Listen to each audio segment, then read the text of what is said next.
Welcome to Potter Revisited, episode 89. I'm Tori. And I'm Shay. Today we are covering chapter 29 of Goblet of Fire, The Dream. Or, as we like to call it, adult incompetence. That's the whole series. Literally. So we're kind of jumping off from last chapter where Crouch came out of nowhere, was a bit... deranged, unhinged. Yeah. All over the place. He was going through something, and Harry goes to get Dumbledore. They come back, and Viktor says that he had been attacked by Crouch, and Crouch is missing.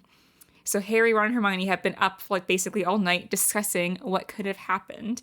And I thought it was interesting that Hermione brings up the fact that it could have been someone else that attacked Viktor and Crouch, because she's not a big fan of Crouch. She does not like him. No. But it makes sense to her that it would be odd for Mr. Crouch to attack Viktor, despite mental status at this time. Yeah, his sort of state of bewilderment and confusion.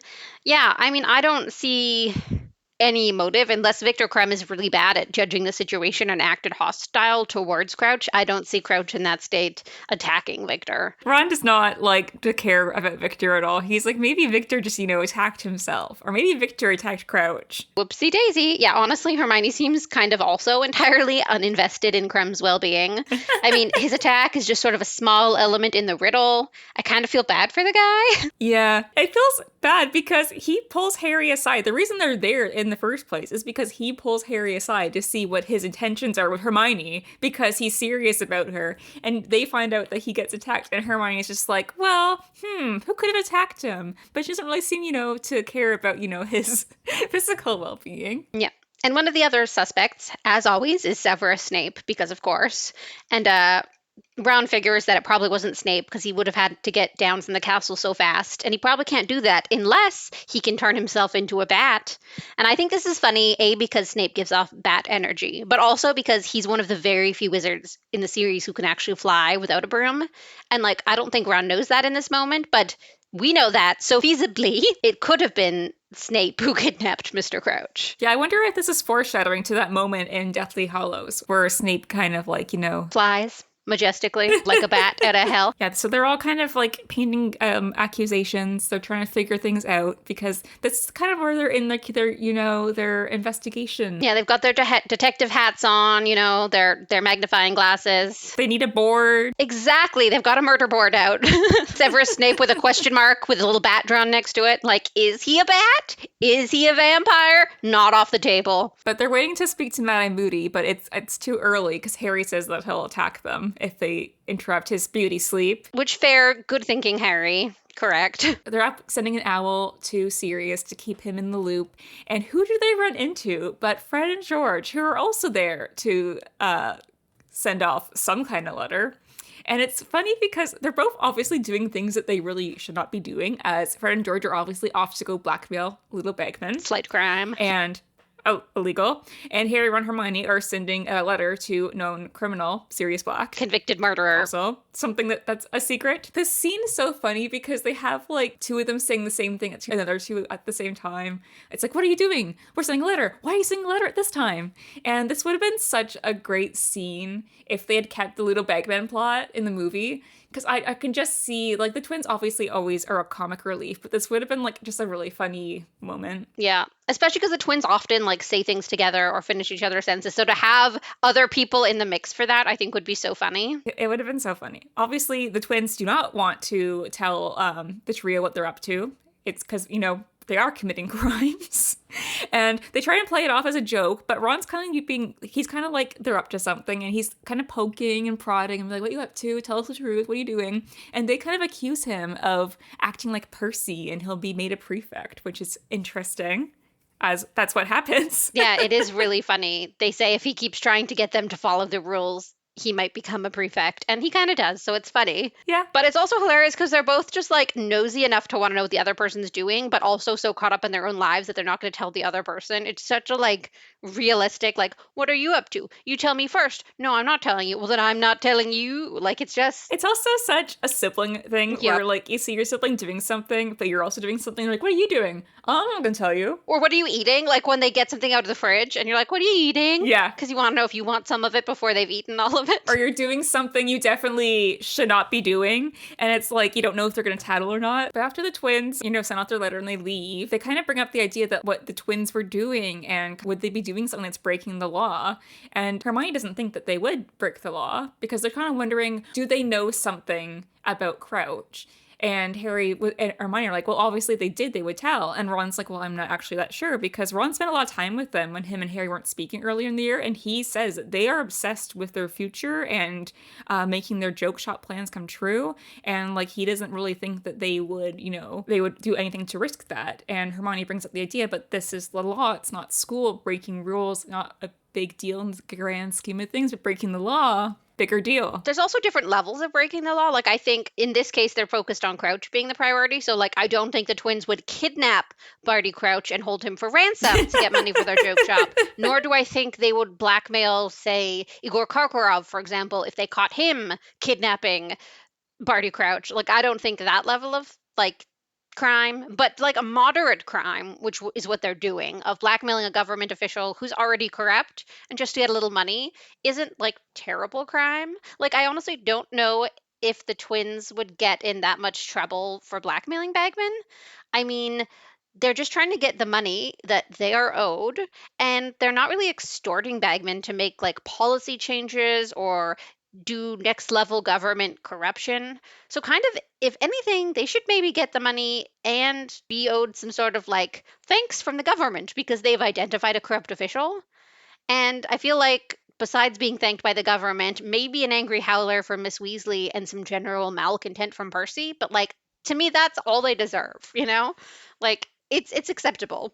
It's interesting hearing like how serious they are from Ron because we always see the twins as like, kind of the comic relief of the series. They're always kind of goofing off. They're always in a good mood. They're not usually very serious. And we've seen kind of like, we know they're older and there's a lot of tension between them and Mrs. Weasley earlier in the book. And it's like, we're kind of seeing like the twins are laying their plans out for their future, whether their family likes it or not. And they are actually serious about the things that they care about. And actually, there was a funny part where Hermione kind of talks about Percy, what he would think about what they're doing. And Ron just says he would do a Crouch and turn them in. Would Percy actually narc on the twins? I think it falls in the level of crime they do. Percy does not like Ludo Bagman. Yeah, if it's medium crime, he might brush it under the table and pretend he didn't see it.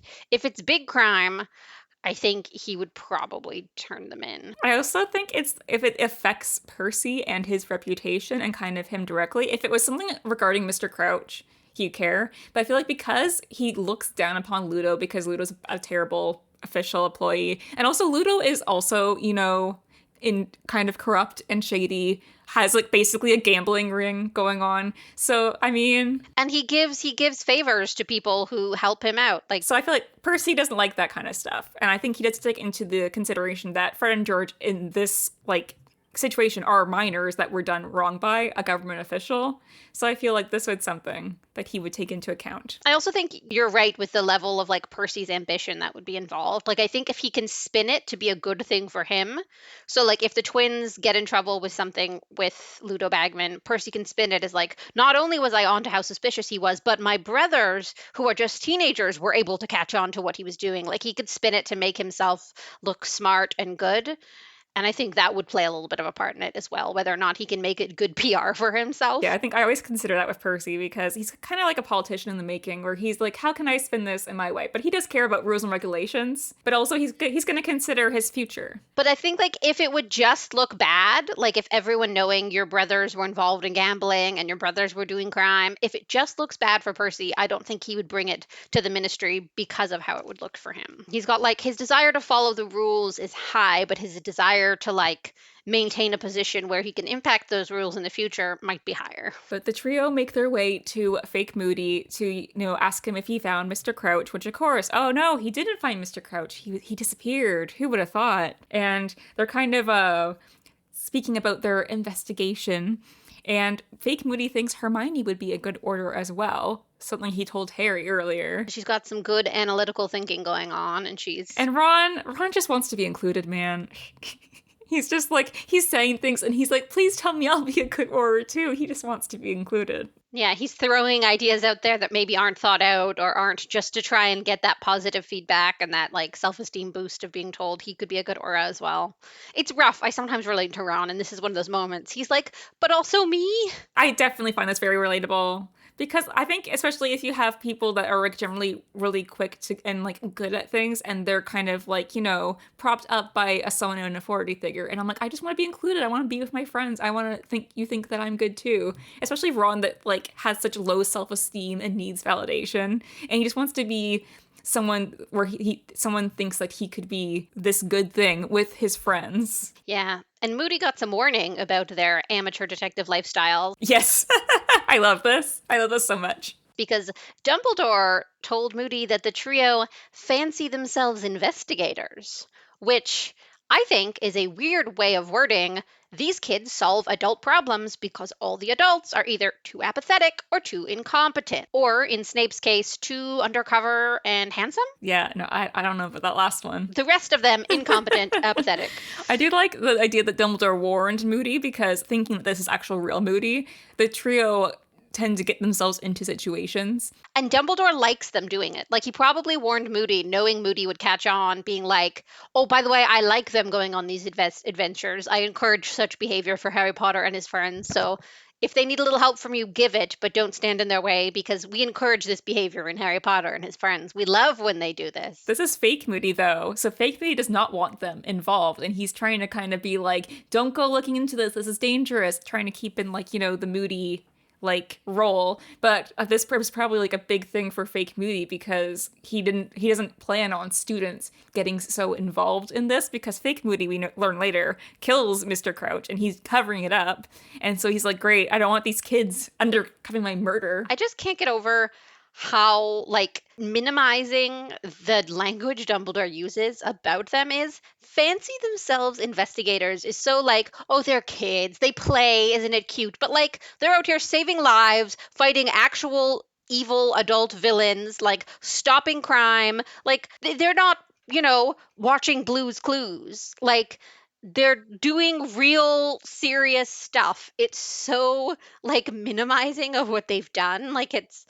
It's just it's kind of embarrassing that he would even say those words to another person seriously, because fancy themselves investigators is offensive. They have a proven track record of being more qualified to put clues together and solve riddles than the adults. Fake Moody kind of to try and redirect them. So he talks about the third task and how oh, I know you guys you do stuff like this all the time, and you rescued the Philosopher's Stone, and Ron brings up that him and Hermione helped, and he's like, okay, good, you're gonna need to help Harry because someone's after him and this is their last chance, and you gotta make sure that he's ready and focus on this instead of this Crouch thing that I don't want you to discover. Please focus on the shiny penny, i.e. the third task of the tournament, and ignore all of the surrounding crime. Don't pay attention to anything suspicious, just look at the shiny golden egg, basically.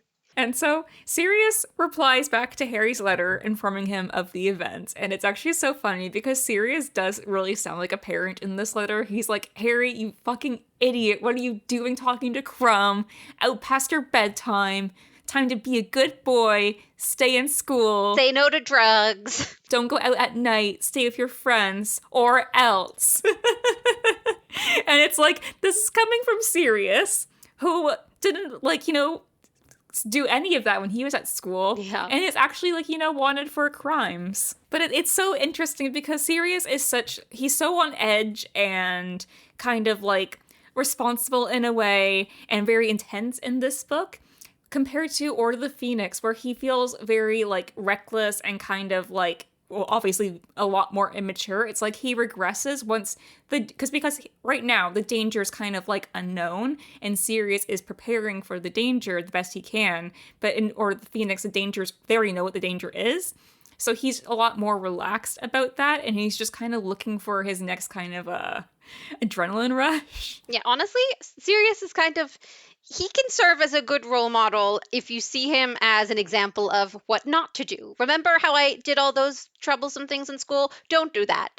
Or you'll get arrested for murder and thrown in prison with Dementors. And even if you escape, you'll be starving and eating rats.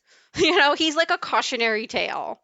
Don't do what I did, kids. It's so interesting, like the go around we have where we know Sirius on the run, who's very serious and adept and basically acting like a parent, and then Sirius, who's in hiding. The next book, he's just like a child. I feel like they have to have Sirius be a mature adult in this situation because he is the only adult voice involved in what's going on. And when the Order of the Phoenix and things start happening, that's a group of adults, so they can let Sirius be more of a unique personality and a character because there's someone else to carry the mantle of like the mature, responsible adult. You've got people like Miss Weasley and McGonagall and stuff who are like proper grown-ups. So Sirius only really needs to be a proper grown-up when he's the only grown-up involved. As soon as there's a more proper grown-up, the author's allowed to focus more on his personality. Sirius is someone that needs a goal, so here he's the only one really doing the goal of need to keep Harry alive and figure out what this danger is. Hey now, I think there's somebody else, vastly handsomer, also involved in playing a game of Keep Harry Alive. Thank you very much. Let us not forget. He doesn't know that. No one knows that, really. Yeah, I'm just saying. I'm just saying. But yeah, Sirius has like a very focused goal at this time, and when Order of the Phoenix comes around, he's kind of his goal's taken away, like what he was doing before. Dumbledore says, "I don't need you to worry about protecting Harry right now. I just need you to stay in the house." And Sirius is someone that like needs to be doing something, and so it's his immaturity comes out where he's not a person that can just stay in the house and just chill. He's an adrenaline junkie. He needs to be doing stuff. He's a Gryffindor. He needs adventure or else he'll go mad or turn into a teenager. Oof.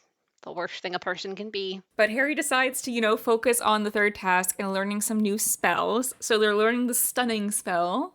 And Harry's using, I guess, Ron and Hermione as target practice. Because I was saying, like, Ron must really love Harry. Because I wouldn't let any of my friends use me as target practice for a spell. I mean, I think it kind of has to be Ron even more than Hermione. Because if Harry does something wrong, Hermione's probably the one who knows, like, the counter curse and, like, the way to, like, resurrect Ron. You know what I mean? Like, the magical equivalent of like smelling salts or a defibrillator. So like she needs to keep an eye on things and be like the emergency like nurse on call kind of.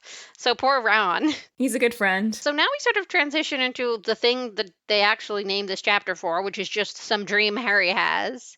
And it's just kind of silly because like it's just not that important. Like it's not that exciting and we don't get anything new. Yeah. Or that informative. Like we already know Voldemort's around and probably wants Harry dead, and we already kind of figured out Wormtail's involved. So it's just like, hey, you've been busy thinking about other stuff, but let us remind you this thing also still. Like they're just like kind of realigning our focus to this thing that hasn't been a priority in the past few chapters, rather than actually giving us new information. Yeah, I do find in Goblet of Fire, from what I don't remember it being like this, but it does seem like it takes a while to set everything up, and there's just these little chapters of these little events that just like I feel like they could be combined into things, because we had the dream at the beginning of the book, and then it took us all this long to be like, remember that dream? But like we already know that Wormtail and Voldemort together. We already know.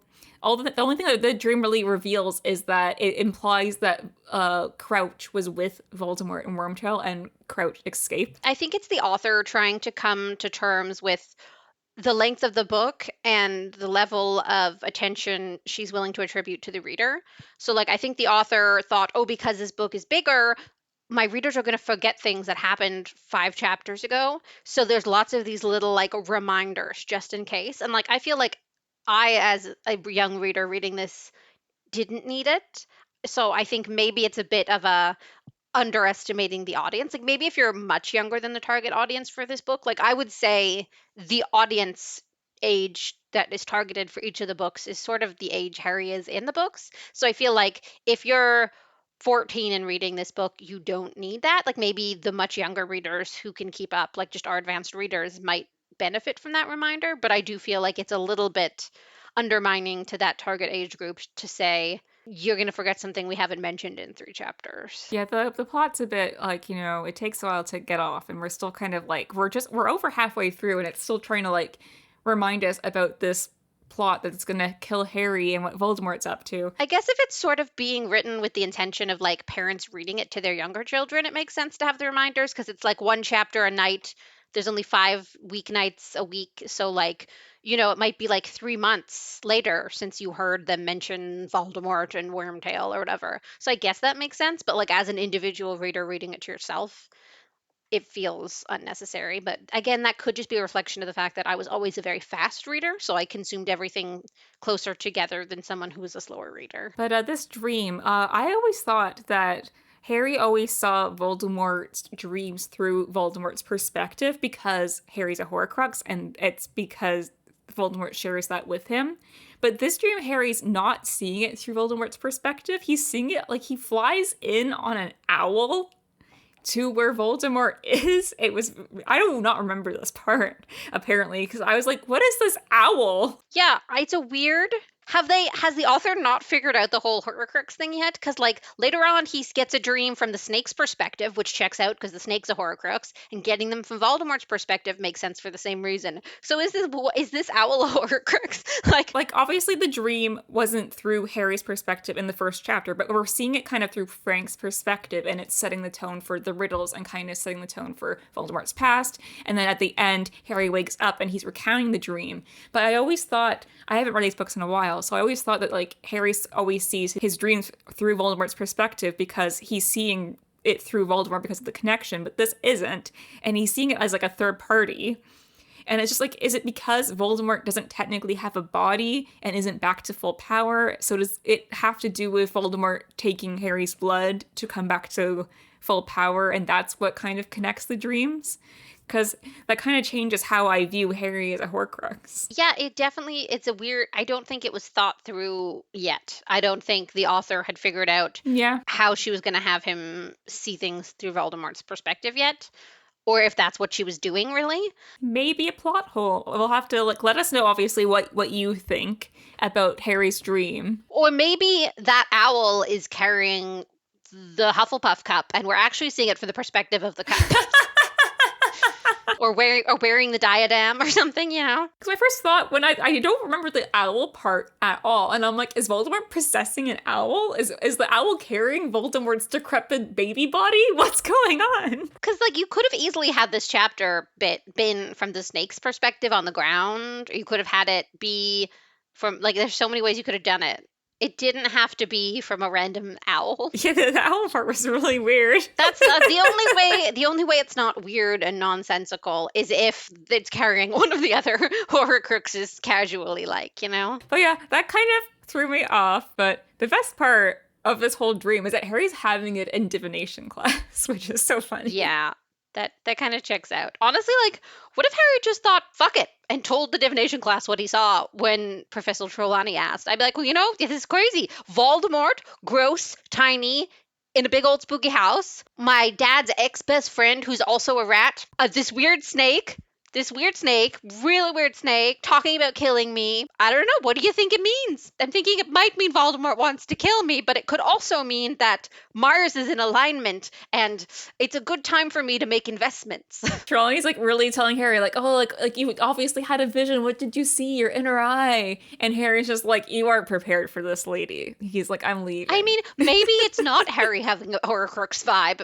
connection to Voldemort. Maybe Harry has a special type of divination where he can see things that are happening currently other places. I feel like there was a theory before maybe Half-Blood Prince or Deathly Hallows that Harry was a seer or something. He's just too busy to stop and learn and like embrace his gift. He's got too much going on. So he's like, yeah, whatever, weird, not worried, carrying on bigger problems. Yeah, Harry has too much weird stuff going on with the Horcrux stuff. He's like, I can hear snakes. I know what they're saying. I don't think I care if I can also see things that are currently happening. So Harry leaves divination, but he doesn't go to the hospital wing. He's like, I'm going to do what Sirius told me to do, and I'm going to go see Dumbledore to go, discuss his dream. And of course, the last time Harry went to Dumbledore's office was in Chamber of Secrets, and back then, Dumbledore had his office password as like a candy. So Harry just notably was just like, obviously, it must be the same. It's not. So he just starts listing off candy. Yeah, which is a bit of a security flaw. I mean, anyone who has ever worked in IT knows that password protection and password selection are very important. And Dumbledore always choosing a type of candy and then also letting a bunch of students know it's not particularly safe. Like, it's not good password etiquette. It's messy. What is even the point if random students can just list things off and probably get it, you know? But Harry going through all this candy, he goes through all the best ones. He tries kicking in the door, which really funny. That's something I would do when I get frustrated, where it's just like, why won't this thing work? I'm just going to punch it. I'm just going to kick it. Yeah. Do your best, Harry. Do your best. And then he gets to cockroach cluster. And then he's like, really? Dumbledore. That's such a good Harry moment, though. Just like, he's like, pause my important mission. I need to judge Dumbledore for his questionable snack opinions. He was like, I was joking. That's disgusting. It's important for Dumbledore to get shamed once in a while. So I'm glad this little moment happens. It's so classic Harry, too, that, like, you know, he has, like, he's on a big mission. Crazy things are happening to him. But also, he just needs to pause and be like, that's kind of fucked up. Like, who eats that, Dumbledore? That candy? Gross. But Harry comes up and he's kind of eavesdropping because obviously Dumbledore has guests in his office and he can hear Cornelius Fudge and Moody in there with Dumbledore, and they're obviously discussing the Crouch situation. So it's interesting seeing Fudge because in the past we've seen Fudge as kind of like a kind but pompous sort of man is how Harry usually describes him. He's a politician. I mean, he's definitely... He treats Harry usually very well, and he was actually like very friendly to him at the World Cup recently.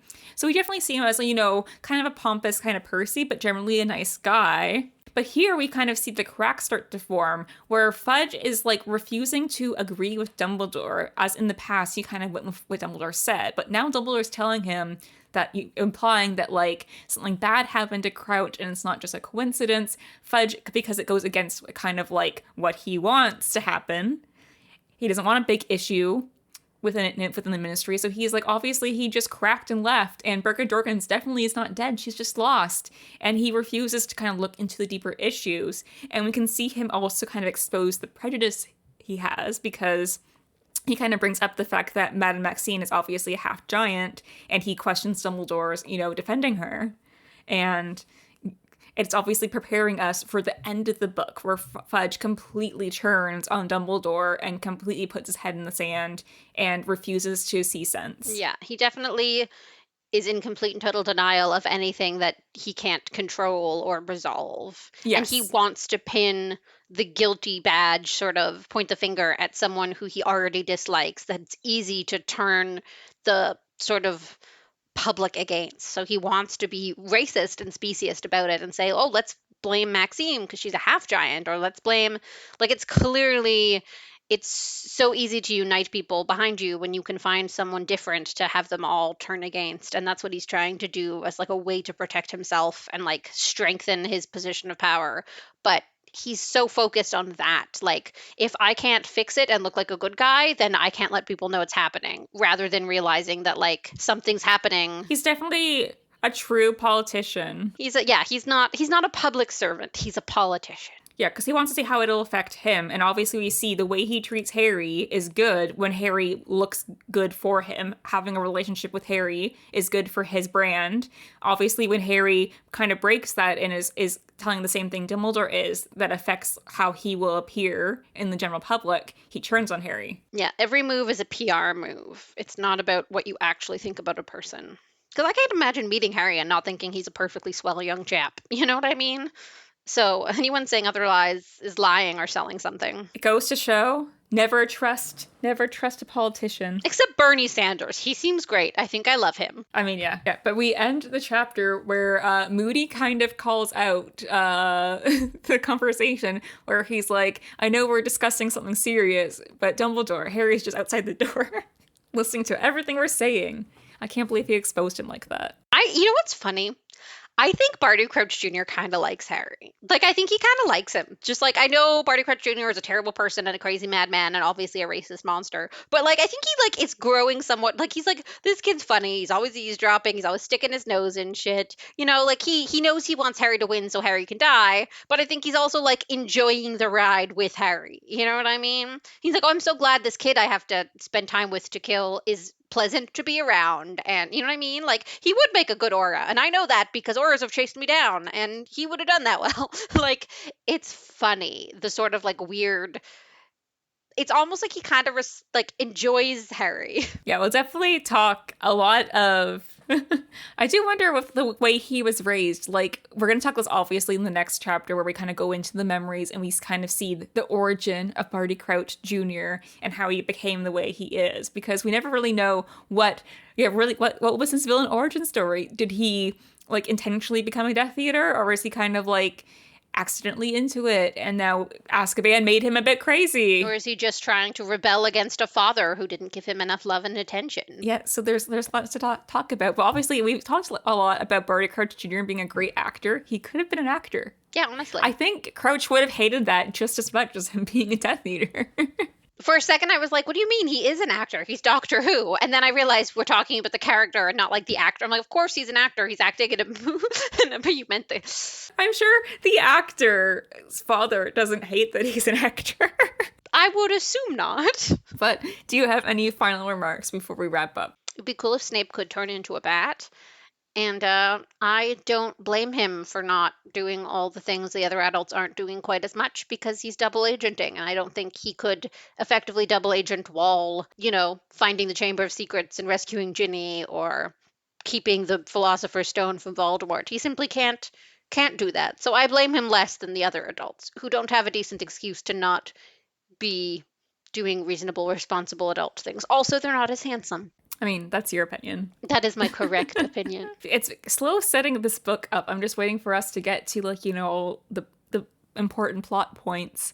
But we built up this dream. This dream doesn't make sense to me. So if anyone kind of has an idea of why the dream is not through Voldemort's perspective, and then does that kind of create a plot hole for the Horcrux dreams that Harry has throughout the series, let us know your thoughts, because I do not apparently remember this dream. Because as soon as I read that he's flying on an owl into the window of this building, I'm like, what the fuck is going on?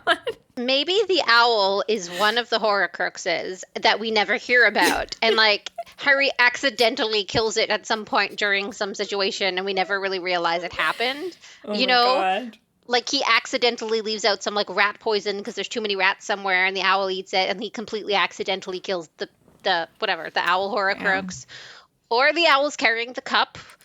Or one of the other Horcruxes. It's wearing the crown. And the lock. Harry can really see through the eyes of anyone wearing the diadem of Rowena Ravenclaw. This is a random question I have, but since we're talking about Horcruxes, how do you think you make a Horcrux? Because we know it involves killing someone intentionally to make a Horcrux, but lots of people kill lots of people in this franchise. What are the extra steps? There must be some kind of spell or something, and I feel like must be kind of a process. Yes, but they make it sound so horrible. One of the theories I've heard that I think makes the most sense is you have to eat them. Oh, God.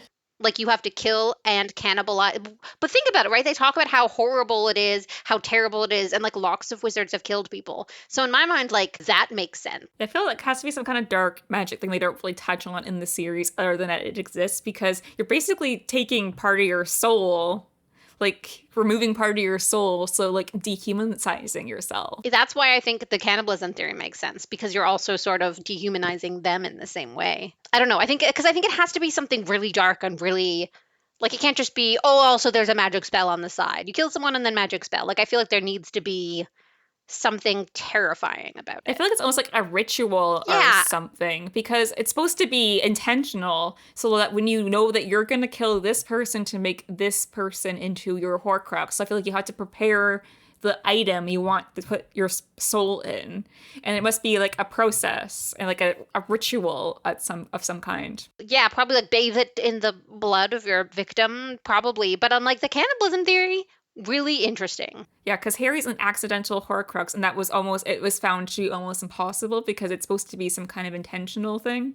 So that's why it's so odd that he became a Horcrux, because I always thought the way they make it seem, because it's dark magic, I always think of, like, rituals and sacrifices, and I feel like because it seems to be intentional, where you're killing one person, which is like a sacrifice, and then you need to have a thing to put the bit of soul in, which is taking something from you. So it has to be some kind of ritual in that aspect. My theory there is, like, what if the snake ate part of James or Lily? Because the snake was already a Horcrux. I mean, I don't like to imagine that, but that it is horrible. No, but like it has to be something, right? It can't just be like, oh, you kill someone and you do a little, like it needs to be something interesting and like dark and uncomfortable. And I think that's probably what it is. The idea that everyone sounds so horrified when someone brings up Horcruxes, like, oh, it's the worst, most terrible thing you could ever do in the whole history of the world. I'm like, okay. So it's not just killing a dude. It's interesting because Hermione mentions that because Ron brings up in Deathly Hallows when they're talking about the Horcruxes, if there's a way to undo it, and Hermione says it's like basically remorse, like you had to feel what you've done. So because Horcruxes are so horrifying, like the idea that you'd have to go, apparently it's very painful and can actually kill you trying to put your soul back together.